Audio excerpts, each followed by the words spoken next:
Hello friends, welcome to ETC. मेरा नाम है सत्य मिश्रा और मैं आप लोगों को पढ़ा रहा हूँ उत्तर प्रदेश ग्राम समाज एवं ग्रामीण विकास के अंतर्गत भूमापन प्रणाली एवं राजस्व इकाइयाँ कौन कौन सी हैं, क्षेत्रफल मापने के मात्रक वो किस तरीके से यूज़ होते हैं उसके बारे में एक ब्रीफ एनालिसिस दूंगा मैं आप लोगों को। ये पार्ट वन है जिसमें मैं आप लोगों को ये समझा दूंगा कि कच्चा बीघा, पक्का बीघा या फिर बीसवा, कंचवासी और बीसवांसी ये सब क्या होते हैं, हेक्टेयर और एकड़, इन सब में क्या डिफरेंस है। नेक्स्ट पार्ट में मैं इसके बारे में आप लोगों से डिटेल में बात करूंगा, डिटेल में आप लोगों को समझाऊंगा। तो फर्स्ट पार्ट में मैं आप लोगों को समझाऊंगा कि भूमापन प्रणाली कैसे होती है और राजस्व इकाई कौन कौन सी है।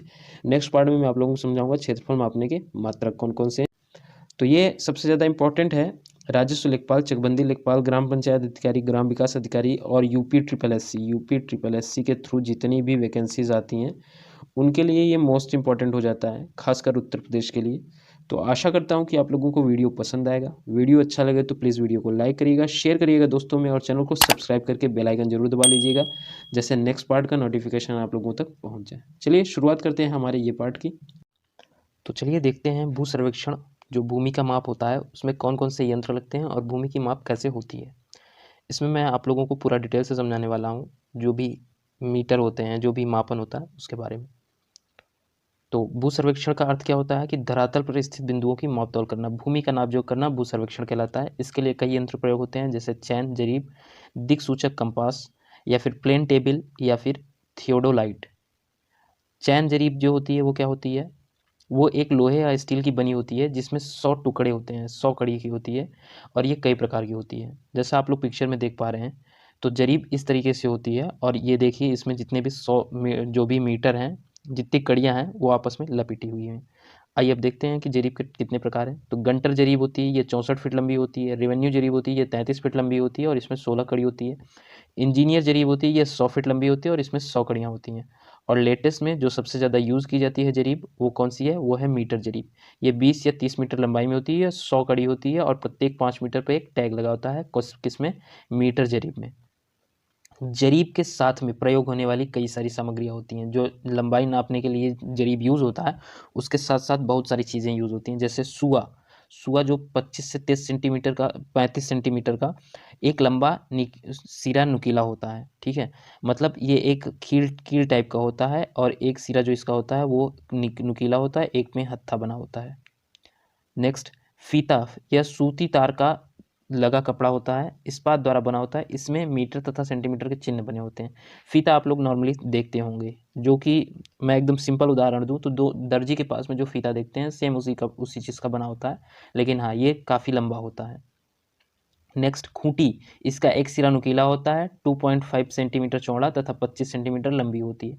खूंटी जब कभी कहीं निशान लगाते हैं, कोई रस्सी गाड़ते हैं, जैसे मान लीजिए ये चौकोर टाइप का कोई प्लाट है, तो अब इसको नापने के लिए जब यूज़ करते हैं तो इसके किनारों पे यहाँ यहाँ इधर और इधर, तो जगह जगह पे खूंटी गाड़ के रस्सी नुमा अपना चिन्ह बना लेते हैं, तो खूंटी का तब किया जाता है। नेक्स्ट, आरेखन दंड, ये लकड़ी का बना होता है और नीचे लोहे के नुकीले शू लगे होते हैं, जो 3.5 से 6 मीटर लंबे होते हैं। इन्हें रेखा सीमा अथवा स्टेशन दर्शाने में प्रयोग किया जाता है। ये पूरी तरीके से एक लाठी होती है, अब इसमें एक लोहा सा निकला होता है। ठीक है, ये होता है आलेखन दंड। नेक्स्ट, अर्धलंब स्तंभ, ये भी क्या होता है, ये भी 3.5 से 6 मीटर के करीब में होता है लंबाई में, और इसके ऊपरी सिरे पे एक हुक लगा होता है। इसके ऊपरी सिरे पे एक हुक लगा होता है, जैसे मान लीजिए ये जो डंडा हो गया, लाठी हो गई, उसके ऊपरी सिरे पे एक हुक लगा होता है। नेक्स्ट, लैव होता है। लैव 60 सेंटीमीटर से 90 सेंटीमीटर लंबाई के होते हैं और सफ़ेद होते हैं। ऊंची नीची भूमि के आलेखन दंडी को स्पष्ट करने के लिए प्रयोग होते हैं। जब जमीन जो हो वो पहाड़ी क्षेत्र में हो तो वहाँ पे जब नापने की चीज़ें यूज़ होती हैं तो वहाँ पे किसका यूज़ होता है, लैव का यूज़ होता है। जब यहाँ भूमि मापन होगा तो लैव का यूज़ करेंगे। नेक्स्ट है गुनिया। गुनिया कई प्रकार की होती है, इसका प्रयोग लंब डालने के लिए होता है। गुनिया एक स्केल होती है, ठीक है, जिसमें 42024 इस तरीके से एक मीटर सेंटीमीटर के तरीके से बना होता है। ये मानचित्र पे भूमि की लंबाई नापने में प्रयोग की जाती है। मानचित्र में जो लेखपाल के पास में या पटवारी के पास में मानचित्र होता है उस पर भूमि नाप के लिए गुनिया यूज़ होता है। जैसा कि आप लोग पिक्चर में देख पा रहे हैं, गुनिया एक स्केल के रूप में होती है, छोटी स्केल होती है। ये तहसील में अक्सर लेखपाल या फिर पटवारी के पास में होती है। नेक्स्ट देखते हैं क्या कह रहा है, शाहुल। साहुल क्या करता है, ढालू भूमियों को मापने में प्रयोग करते हैं। साहुल अक्सर आप लोग राजमिस्त्री जो घर बनाने का काम करते हैं उनके पास में भी आप लोग देखते होंगे, वो अक्सर दीवार की ढाल को चेक करते हैं कि दीवार सीधी जा रही है टेढ़ी। उसी तरीके से साहुल का उपयोग होता है किसमें, भूमि को नापने में, कि ये कितना, ये जो इसकी गड्ढा है या फिर टेढ़ी है या ढाल है, इस तरीके से नापने के लिए साहुल को यूज़ करते हैं। आइए अब देखते हैं कि मापन इकाइयाँ कौन कौन सी हैं हमारी। भू सर्वेक्षण करने की एक ऐसी प्रक्रिया है जिसमें उपकरणों की सहायता से धरातल पर मापी गई क्षैतिज दूरियों, कोणों एवं ऊंचाइयों को किसी रूढ़ विधि के आधार पर लघुकृत मापनी पर मानचित्र के रूप में प्रदर्शित किया जाता है। तो भूमापन सर्वेक्षण में जब मानचित्र पे कोई भी चीज़ होती है तो उसे गुनिया के माध्यम से और भी चीज़ों के माध्यम से ऐसा मानचित्र डिटेल बनाते हैं कि भूमि का मापन मानचित्र पे भी हो सके। अब उसके लिए जो भूमि का मापन है उसके लिए यूनिट बहुत सारे बने हुए हैं। बहुत सारे यूनिट को हम अगर पढ़ेंगे थोड़ा ध्यान से तो हमें ये याद हो जाएगा कि किस तरीके से लेखपाल भूमि का मापन करता है। ये हमें हर इंसान को जानने की ज़रूरत है। रीज़न ये है कि हर इंसान के पास में कहीं ना कहीं ज़मीन, घर, खेत खलिहान इस तरीके से होते हैं, तो ये सभी के लिए मोस्ट इम्पॉर्टेंट है। चलिए देखते हैं कि क्या होता है यूनिट, क्या होती है भूमि माप। तो पहली यूनिट है एक एयर। एक एयर बराबर क्या होती है, 100 वर्ग मीटर। एयर जो होता है वो क्षेत्रफल का मात्रक होता है, क्षेत्रफल का मात्रक होता है। एयर का जो यूनिट होता है, एयर खुद अपने आप में एक यूनिट है, लेकिन एयर की जो यूनिट होती है वो बताती क्या है, वर्ग मीटर, मीटर स्क्वायर। और क्षेत्रफल का कभी भी देखेंगे तो आप मीटर स्क्वायर या फिर सेंटीमीटर स्क्वायर या फिर किलोमीटर स्क्वायर, इस तरीके से क्षेत्रफल होता है। क्षेत्रफल कभी भी मीटर या फिर सेंटीमीटर या किलोमीटर सिंगल में नहीं होता है। क्यों? क्योंकि कब किसी भी दो एरिया का अगर निकालना होता है कुछ, तो ये क्या हो गया, लंबाई, ये हो गया, अगर मान लीजिए ये हो गया लेंथ, ये हो गया ब्रेथ, ये होगी चौड़ाई। तो L इंटू बी करेंगे तो यहाँ भी मीटर होगा, ये भी मीटर होगा, या ये भी सेंटीमीटर होगा और ये भी सेंटीमीटर होगा। तो जब दोनों सेंटीमीटर का मल्टीप्लिकेशन होता है तो वो क्या हो जाएगा, सेंटीमीटर स्क्वायर या फिर मीटर स्क्वायर। समझ गया ना? तो इसलिए क्षेत्रफल की यूनिट हमेशा मीटर स्क्वायर में होती है। अब देखते हैं एक एयर बराबर क्या होता है, 100 वर्ग मीटर। एक डेका एयर मतलब एक एयर का 10 गुना। तो एक एयर का 10 गुना क्या हो जाएगा, एक डेका एयर तो 10 एयर हो जाएगा, एक डेका एयर। एक हेक्टेयर, एक हेक्टेयर क्या हो जाएगा, एक एयर का 100 गुना, 100 टाइम्स, तो वो क्या हो जाएगा, 100 एयर। अब कह रहा है कि एक डेसी एयर, एक डेसी एयर मतलब एक एयर का 10वां भाग, एक एयर का 10वां भाग, तो वो क्या हो जाएगा, एक डेसी एयर हो जाएगा। तो वो क्या, एक डेसी एयर के बराबर में क्या होगा, 1/10 एयर होगा। ठीक है। अब कह रहा है कि एक सेंटी एयर, अब एक एयर का 100वां भाग, 1/100वां भाग, तो क्या हो जाएगा, 1/100 एयर या फिर एक वर्ग मीटर। ये क्या हो जाएगा, ये 10 वर्ग मीटर हो जाएगा, मीटर स्क्वायर हो जाएगा। समझ रहे हैं ना? इसमें इसमें अगर मैं 10 से भाग दे दूं तो देखिए इसमें भी तो मैं 10 से ही भाग दे रहा हूँ, तो ये 10 मीटर हो गया। अगर इसमें मैं 100 से भाग दे रहा हूँ तो एक सेंटीमीटर, सेंटी एयर मिल रहा है मुझे, और इसमें भी मैं अगर 100 से भाग दे रहा हूँ तो एक वर्ग मीटर मिल जा रहा है मुझे। तो समझ गया ना, एक सेंटी एयर का मतलब होता है एक वर्ग मीटर। नेक्स्ट, 100 सेंटी एयर किसके बराबर होगा, 100 सेंटी एयर किसके बराबर होगा, वो एक एयर के बराबर होगा। एक सेंटी एयर को अगर 100 से मल्टीप्लाई कर देंगे तो क्या हो जाएगा, एक एयर के बराबर हो जाएगा। जैसे अभी क्या कर रहे थे, एक एयर को 100 से भाग दे रहे थे तो एक वर्ग मीटर मिल रहा था या 1/100 एयर मिल रहा था। समझ रहे हैं ना? तो उसी तरीके से एक सेंटी एयर को 100 से मल्टीप्लाई करेंगे तो क्या मिलेगा, एक एयर मिलेगा, या फिर 119 वर्गज मिलेगा।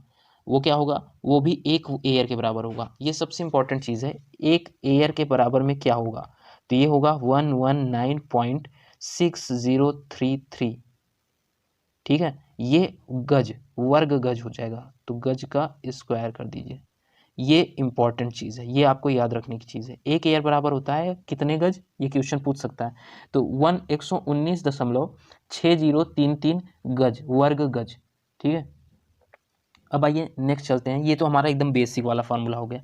अब आते हैं जो कि लेखपाल यूज़ करता है रियल में, कि उसे जो गट्टा होता है, 89, कंचवासी, बीसवा, बीघवा, ये बहुत सारी चीज़ें होती हैं। अब इसको समझने की ज़रूरत है। तो एक गट्टा बराबर क्या होता है, एक गट्टा किसके बराबर होता है, 99 इंच। एक फिट में जो होता है, एक स्केल जो होती है आपकी छोटी वाली, जो स्केल आप लोगों ने देखा होगा नटराज की जो आती है, वो होती है 6 इंच की, और बड़ी वाली जो स्केल होती है वो होती है 12 इंच की। ठीक है। अब 6 इंच और 12 इंच का क्या हुआ, वो होती बड़ी वाली स्केल तो टोटल 15 इंच की होती है, लेकिन 12 इंच जो होता है वो 1 फीट के बराबर होता है, 1 फीट के बराबर होता है, ठीक है। 12 इंच 1 फीट के बराबर होता है। अब आप सोचिए कि एक गट्टा कितने बराबर होता है, के बराबर होता है। एक गट्टा किसके बराबर होता है, 99 इंच के। अब 99 को 12 से अगर भाग दें तो 12 अट्ठे 96, बच गया 3, तो एक गट्टा बराबर 8 फीट 3 इंच होता है। एक गट्टा बराबर 8 फीट 3 इंच होता है। नेक्स्ट देखते हैं, एक उन्नवासी क्या होता है। एक उन्नवासी क्या होता है, तो जो एक उन्नवासी होता है वो लगभग, अभी ये 20 उन्नवासी है, मैं एक उन्नवासी की बात कर रहा हूँ। एक उन्नवासी होता है लगभग 24.5025 इंच स्क्वायर या फिर वर्ग इंच। कितना, एक उन्नवासी होता है 24.5025 वर्ग इंच स्क्वायर इंच के बराबर में, ठीक है। अब 20 उन्नवासी किसके बराबर होगा, तो 20 उन्नवासी को एक यूनिट ले आते हैं। 20 उन्नवासी अगर मैं इसमें मल्टीप्लाई कर दूं, कितना, 24.5025, ये कितना हुआ, एक उन्नवासी। इसमें अगर मैं 20 का मल्टीप्लाई करूंगा तो मुझे क्या मिलेगा, इसमें मिलेगा एक कंचवासी, मुझे मिल जाएगा, क्या मिलेगा, एक कंचवासी। अब एक कंचवासी बराबर क्या होता है, एक कंचवासी बराबर होता है 20 उन्नवासी, और अगर इसे वर्ग सेंटीमीटर में निकालना है तो 20 से भाग दे दीजिए एक कंचवासी को, ठीक है। आइए देखते हैं, एक तो 20 कंचवासी किसके बराबर होता है, 20 कंचवासी होता है एक बिंसवांसी के, किसके, एक बिंसवांसी के, या फिर एक वर्ग गट्टा। एक वर्ग गट्टा, एक वर्ग गट्टा, एक गट्टा बराबर क्या होता है, 99 इंच, और एक वर्ग गट्टा बराबर क्या होगा, 99 इंटू 99 वर्ग ये क्या हो जाएगा, ये हो जाएगा इंच। 99 इंटू 99 जब करेंगे तो हमें क्या मिलेगा, इंच। इतना इंच स्क्वायर क्या होगा, एक बिंसवांसी होगा। 20 कंचवासी बराबर एक बिंसवांसी या एक वर्ग गट्टा, और एक वर्ग गट्टा का मतलब क्या हुआ, ये समझ रहे हैं ना।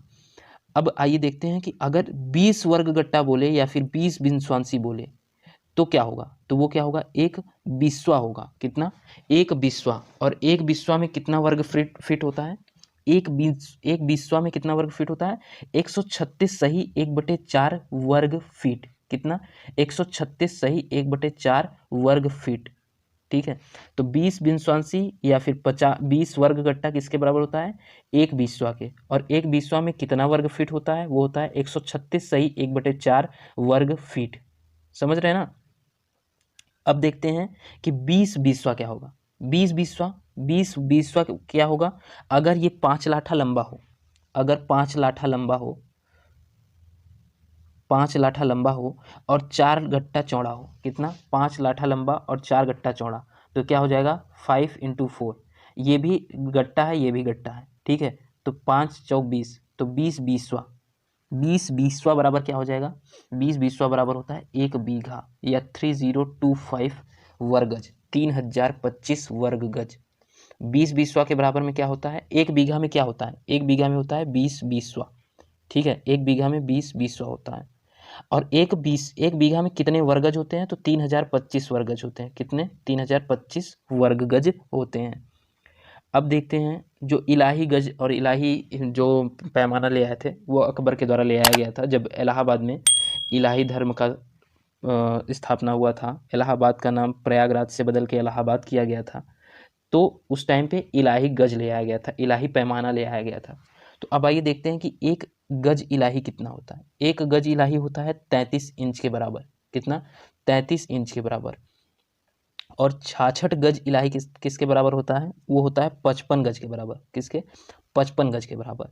एक बीघा किसके बराबर होता है, एक बीघा होता है, एक बीघा अभी मैंने बताया कि 20 बीसवे के बराबर होता है, या फिर 3025 वर्ग गज के बराबर होता है, या फिर अगर इलाही वर्गज में नापे तो कितना होगा, 60 इंटू 60 वर्गज इलाही, ठीक है। 60 इंटू 60 वर्ग गज इलाही। और अगर मैं सिर्फ गज की बात करूं तो क्या हो जाएगा, ये हो जाएगा 55 इंटू 55 वर्ग गज। ये 60 नहीं, ये 66 होना चाहिए यहाँ पे, ठीक है, ये 66 होना चाहिए। तो 66 इंटू 66 वर्ग गज इलाही को अगर हम नापते हैं किसमें, वर्ग गज में मात्र, इलाही वर्गज में नहीं, सिर्फ वर्ग गज में, तो क्या हो जाएगा 55 इंटू 55 वर्ग गज। बराबर 3025 वर्ग गज। ये जस्ट अभी हमने यहाँ पढ़ा था। तो ये जो इलाही गज है इतना मायने नहीं रखता है, हमें इतना याद रखने की ज़रूरत नहीं है, लेकिन हाँ ये याद रख सकते हैं कि 1 वर्ग गज इलाही का बराबर क्या होता है 33 इंच, या फिर 66 गज इलाही बराबर क्या होता है 55 गज होता है। अब देखते हैं 8 बीघा। 8 बीघा किसके बराबर होता है? 8 बीघा मतलब 5 एकड़।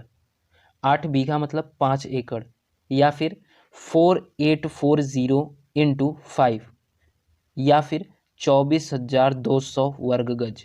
ठीक है, ये भी वर्ग गज है, ये भी वर्ग गज है, और ये 5 एकड़ है। अब नेक्स्ट पार्ट में मैं आप लोगों को एकड़ समझाऊंगा, हेक्टेयर समझाऊंगा, कच्चा बीघा पक्का बीघा समझाऊंगा। ठीक है, तो चलिए ये पार्ट मैं यहीं पे ख़त्म करता हूँ। नेक्स्ट पार्ट में मैं आप लोगों को समझाऊंगा क्षेत्रफल मापने के मात्रक जो भी है। आशा करता हूँ कि आप लोगों को वीडियो समझ में आया होगा। वीडियो पसंद आया तो प्लीज़ वीडियो को लाइक कर दीजिए, शेयर कर दीजिएगा अपने दोस्तों में, और चैनल को सब्सक्राइब करके बेल आइकन जरूर दबा लीजिएगा, जैसे कि नेक्स्ट पार्ट का नोटिफिकेशन आप लोगों तक पहुँच जाए। मिलेंगे नेक्स्ट क्लास में, तब तक के लिए जय हिंद।